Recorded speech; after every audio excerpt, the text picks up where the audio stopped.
It's bland, it's dry, it's often the punchline of a joke. But airplane food wasn't always bad. In fact, it used to be luxurious, dangerous, and, believe it or not, exclusive.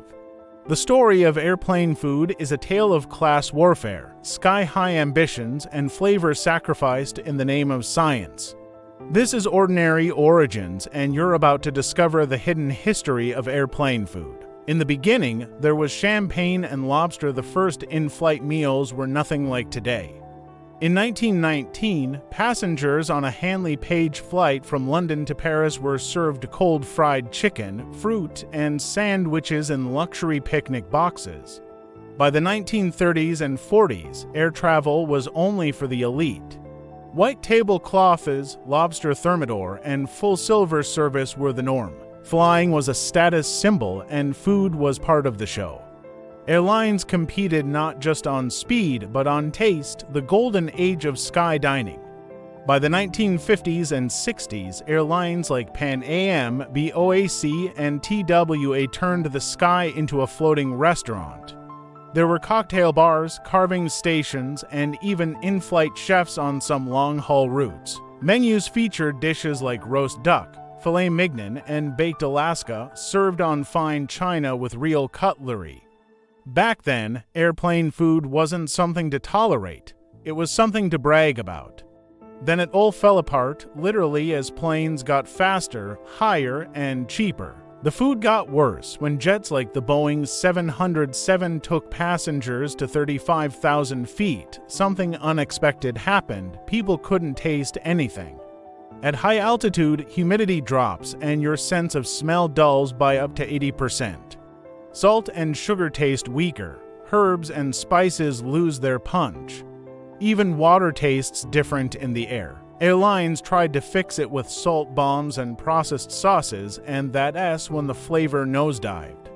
Mass production enters the cabin by the 1970s. Deregulation and rising passenger numbers forced airlines to cut costs. Out went the chefs, in came the foil trays.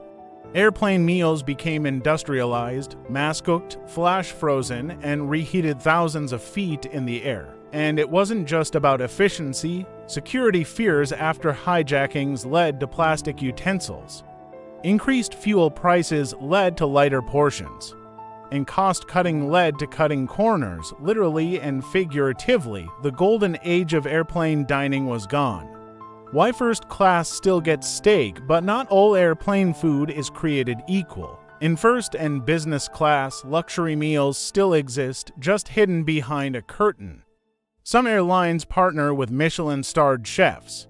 Others offer regional tasting menus, onboard sommeliers, and even custom spice kits to fight flavor loss at altitude.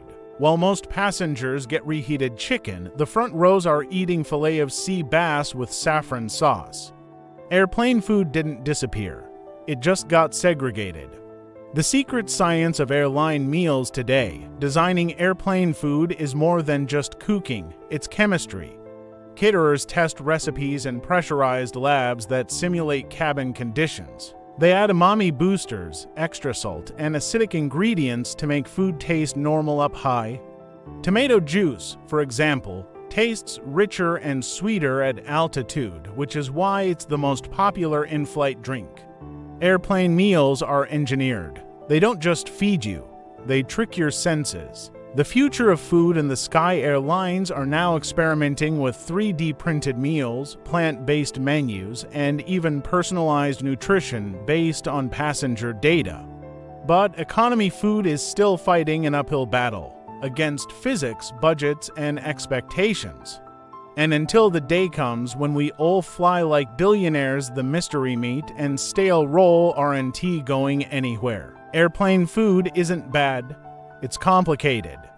What you eat in the sky is the result of science, economics, history, and altitude-induced sensory failure.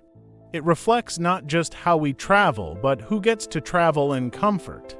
Because even a cold tray of overcooked pasta has a long and turbulent past. One more reminder that even the most ordinary things have extraordinary origins.